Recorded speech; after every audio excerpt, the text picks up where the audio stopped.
शुरू करते दोस्तों आज की सुपर न्यूज सीरीज क्योंकि भारत के साइंटिस्ट और इंजीनियर्स की टीमों ने ऐसे ऐसे हथियार माइक्रो वेपन्स तैयार कर दिए कि पाकिस्तान और चीन दोनों का सरदर्द अब बढ़ने वाला है। आज की इस न्यूज सीरीज में आप देखेंगे कि कैसे भारत के वैज्ञानिकों ने न्यू माइक्रो यूएवी तैयार कर दिया है और इसके फीचर्स जानकर आपके रोंगटे खड़े हो जाएंगे। अर्मेनिया भारत के ATAGS आर्टिलरी सिस्टम से इतना ज्यादा खुश हुआ कि इन्होंने तो 84 मोर का ऑर्डर दे मारा। इंडिया की निर्भय मिसाइल, हाल ही में इसका एक वीडियो इतना ज़्यादा वायरल हुआ, इसकी स्टेल्थी फीचर देखकर तो चीन पूरी तरह से बौखलाया हुआ है और इनके जो भी जंगी जहाज थे वो अब कोई काम के नहीं रहेंगे इस मिसाइल के सामने। क्यों, मैं आपको आगे इस वीडियो में बताऊंगा। जर्मनी ने हाल ही में एक बहुत बड़ा केस हार चुका है ये साउथ कोरिया से। जर्मनी ने दशकों पहले अपनी सबमरीन साउथ कोरिया को बेची थी स्टेल्थी बोलकर, लेकिन अब इतनी ज़्यादा प्रॉब्लम निकल कर आ गई कि जर्मनी की ये सबमरीन को फॉल्टी ठहरा दिया गया। ये कोर्ट केस हार चुके हैं और अब ताज्जुब की बात यह है कि भारत यही सबमरीन्स को खरीदने वाला था, तो भारत के लिए एक बहुत बड़ा लेसन हो सकता है। आगे हम इस वीडियो में जानेंगे और फाइनली देखेंगे कैसे IIT दिल्ली और इंडियन एयरफोर्स दोनों ने हाथ मिला लिया है for AI powered aviation textile innovation. काफ़ी इंटरेस्टिंग आज ये सीरीज होने वाली है, इसलिए प्लीज़ आप एंड तक देखिएगा। साथ ही में अगर आपको ऐसी सीरीज पसंद आ रही है, अगर आप चैनल पर नए हैं तो प्लीज़ हमको सब्सक्राइब करना मत भूलिएगा क्योंकि हम आप तक हर रोज़ ऐसी इंटरेस्टिंग सीरीज लेकर आते हैं। तो विदाउट एनी फर्दर डिले बढ़ते पहली खबर की तरफ से जो आ रही है STSPL कंपनी के द्वारा, that means Sudarshan techno solution private limited. हाल ही में भारत की इस लीडिंग ड्रोन मैन्युफैक्चरिंग कंपनी ने एक रेवोल्यूशनरी ड्रोन बनाकर तैयार कर दिया। ये 1 किलो का माइक्रो UAV है। अब इसकी खूबियां मैं आपको बताता हूँ। सबसे पहले तो ये सी लेवल से 4.5 किलोमीटर ऊपर आसमान में उड़ सकता है। 50 मिनट तक कंटिन्यूसली ये उड़ता है और इसकी रेंज भी अच्छी खासी है, 5 से 7 किलोमीटर की। उस एरिया की इंटेलिजेंस को इजीली गैदर कर सकता है।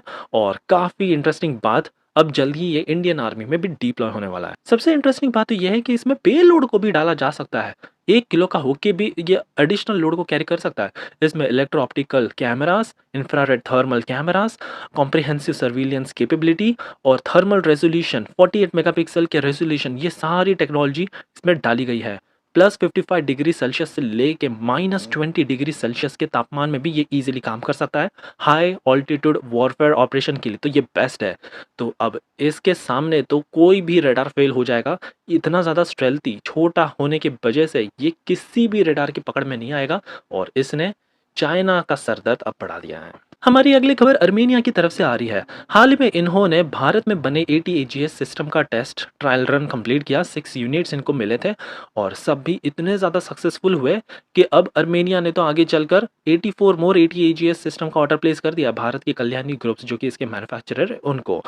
अब इसमें भारत ने मॉडिफिकेशन भी करके दिए हैं अर्मेनिया के हिसाब से। सबसे पहले तो जो अर्मेनियन लैंग्वेज है उसको लेकर यहाँ पर पूरा प्रोग्राम किया गया है, मॉडिफिकेशन किया गया है। ट्रैजेक्टरी कंप्यूटेशन मॉड्यूल, ये एक नया फीचर इसमें डाला गया है। एडिशनली ये सारे हथियार भारत में टेस्ट किए गए थे, तो अर्मेनिया के वेदर, वहाँ के टेम्परेचर, क्लाइमेट कंडीशन में क्या ये सक्सेसफुल होंगे, यही चिंता थी अर्मेनिया को और फाइनली इनकी ये चिंता भी दूर हो चुकी है। और अब भारत अर्मेनिया के लिए एक स्ट्रेटेजिक पार्टनर बन चुका है, स्पेशली इतने खतरनाक एडवांस्ड आर्टिलरी गन सिस्टम खरीदने के लिए। हमारी अगली खबर आ रही है भारत की सबसे खतरनाक निर्भय क्रूज मिसाइल की तरफ से। वैसे तो चीन हमेशा भारत को धमकाता रहता है अपनी विशालकाय नेवी के दम से, लेकिन हाल ही में कुछ ऐसा हुआ कि अब ये बाजी उल्टी पड़ चुकी है। नेवी ने हाल ही में निर्भय क्रूज मिसाइल को टेस्ट किया और ये वीडियो तो काफी वायरल ही हो गया। वायरल वीडियो में देखा जा सकता है कि केवल समंदर के सतह से 8 मीटर ऊपर ही ये ओशन के सरफेस पर काफी सबसोनिक स्पीड में मिसाइल जारी है और यही इसकी सबसे खास बात है। ये आज तक किसी के रडार में भी पकड़ में नहीं आई है और इतने नीचे से जाने की वजह से तो ये किसी भी रडार में पकड़ में नहीं आएगी। चीन के भी रडार इसके सामने फेल हो जाएंगे। भारत के लिए ये एक बहुत ही ज़्यादा स्ट्रेटेजिक इंपॉर्टेंस रखता है और स्पेशली सबसे खास बात इसकी ये है कि रेंज इसकी बहुत अच्छी खासी है। मिली जानकारी के मुताबिक बताया जा रहा है कि 1000 किलोमीटर की इसकी रेंज है। इसमें स्टेल्थी फीचर भी है। फॉर एग्जांपल इसमें टर्बोजेट इंजन फिट किया गया है जो कि सबसोनिक स्पीड पर काम करता है और लो स्पीड में ये एनिमी के रडार को पूरी तरह से चकमा दे सकता है। एक तो 1000 किलोमीटर की रेंज और दूसरा समंदर की सतह से केवल 8 मीटर पे ये मिसाइल उड़ती है, तो रडार होराइजन की वजह से बेसिकली जो अर्थ का कर्वेचर है जिसके चलते ऑब्जेक्ट्स डिटेक्ट नहीं हो पाएंगे चाइना के रडार में, इसी का बेनिफिट उठाती है ये मिसाइल और इनको पता भी नहीं चलेगा कि कब इनकी शिप डिस्ट्रॉय कर दिए भारत की इस निर्भय मिसाइल ने।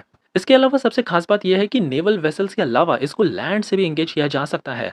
लैंड बेस्ड टारगेट को भी हम इजीली मार गिरा सकते हैं, तब भी चाइना के रडार्स इसके सामने फेल हो सकते हैं। सो वाकई में ये मिसाइल भारत की मिसाइल पावर में चार चांद लगा देती है रियली। हमारी अगली खबर जर्मनी की स्टेल्थ सबमरीन से आ रही है। आपको याद होगा कि भारत ने टेंडर फ्लोट किया था सबमरीन को खरीदने के लिए, जिसमें जर्मनी ने बाजी मार ली और स्पेन यहां पर हार गया इस टेंडर को। लेकिन अब कहानी में ट्विस्ट आ चुका है। ये जर्मन शिप बिल्डर जिसका नाम है थाइसन क्रुप मरीन सिस्टम, हाल ही में एक इंटरनेशनल आर्बिट्रेशन का केस ये हार चुका है साउथ कोरिया के सामने। आपको बता दें कि 2010 में साउथ कोरिया ने इनकी ये सबमरीन खरीदी थी, स्टेल्थी बोलकर इन्होंने खरीद ली। लेकिन पता चला कि दशकों बाद इसमें से इतनी ज़्यादा नॉइस आने लगी कि इसका तो स्टेल्थी का फीचर पूरी तरह से खत्म ही हो गया और साउथ कोरिया के करोड़ों रुपए यहाँ पर डूब गए। स्टेल्थी सबमरीन के लिए नॉइस मिनिमाइजेशन एक क्रिटिकल कंपोनेंट है, क्रिटिकल फीचर है, लेकिन अगर यही नहीं बचा तो किस बात का स्टेल्थी है। सो यही कंट्रोवर्सी इतनी ज़्यादा बढ़ गई कि जर्मनी ने सबसे पहले केस ठोक दिया साउथ कोरिया पर, ये कहकर कि आपने मेंटेनेंस अच्छे से नहीं किया और जो फाइनल असेंबली हुई है आपकी कंपनी द्वारा वो डिफेक्टिव थी बाय Hyundai हेवी इंडस्ट्रीज। लेकिन कहानी में इतना बड़ा ट्विस्ट आता है कि फाइनली ये केस हार चुके हैं और अब साउथ कोरिया डिमांड कर रहा है कि हमको टोटल कॉम्पनसेशन चाहिए ऑफ 13.68 बिलियन वॉन का फॉर रिपेयर कॉस्ट। सो ये एक बड़ा झटका है न केवल ही साउथ कोरिया जर्मनी के लिए लेकिन भारत के लिए भी, क्योंकि हम भी आगे चलकर ये सबमरीन खरीदने का प्लान बना चुका है। सो इससे भारत को सबसे पहले ये सीख लेनी चाहिए कि हमको कॉन्ट्रैक्ट एग्रीमेंट सबसे पहले काफ़ी अच्छे से करना है, कॉम्प्रिहेंसिव वारंटी और पेनल्टी क्लॉसेस को डालना है, टेक्निकल सपोर्ट एंड अकाउंटेबिलिटी का भी एक अच्छा खासा क्लॉज डालना है, मेंटेनेंस एंड रिपेयर सपोर्ट पूरी तरह से जर्मनी की रिस्पॉन्सिबिलिटी होगी, अगर कुछ हुआ तो जर्मनी यहाँ पर रिस्पॉन्सिबल है, ये सारे क्लॉसेस भी डालने चाहिए। और finally domestic manufacturing, technology transfer, performance guarantee, ये सारा भी सुनिश्चित करना चाहिए इन सभी सबमरीन्स को खरीदने से पहले। फाइनली हमारी आखिरी खबर आ रही है आईआईटी दिल्ली की तरफ से। इन्होंने अब इंडियन एयरफोर्स के साथ हाथ मिला लिया है for aviation textile AI power technology बनाने के लिए। सुनने में ये काफी दिलचस्प लग रहा है और कुछ इसी तरह भी है, पर सबसे ज्यादा फोकस होगा पैराशूट और कैसे सेफ्टी को एनहांस किया जा सके। सबसे पहले तो रिसर्च एंड डेवलपमेंट में अच्छा खासा पैसा यहाँ पर डाला जाएगा और एक बहुत ही इनोवेटिव मटेरियल को निकाला जाएगा और ये एआई पावर्ड होगा। एविएशन ग्रेड टेक्सटाइल को मैन्युफैक्चर किया जाएगा, वो भी इंडिजिनस टेक्नोलॉजी को लेकर, जो कि क्रिटिकल होगा। पैराशूट की भी टेक्नोलॉजी ऐसी होगी कि फायर में या चाहे कैसा भी कंडीशन हो, ये कभी डिस्ट्रॉय जल्दी नहीं हो पाएगा और सही सलामत वक्त रहते हैं ये खुल भी जाएगा। इसके अलावा एआई को तो नेक्स्ट लेवल पर ये ले जाना चाहते हैं, यहाँ पर ये इमेजिंग टेक्नोलॉजी का भी अब यूज करेंगे for innovative machine learning based imaging technology finished production. So definitely ये टेक्नोलॉजी तो गेम चेंजर साबित होगी। सो आई होप कि आपको हमारी आज की सीरीज पसंद आई हो और अगर हाँ तो प्लीज आपका एक छोटा सा सपोर्ट दिखाने के लिए हमको लाइक करना भी मत भूलिएगा।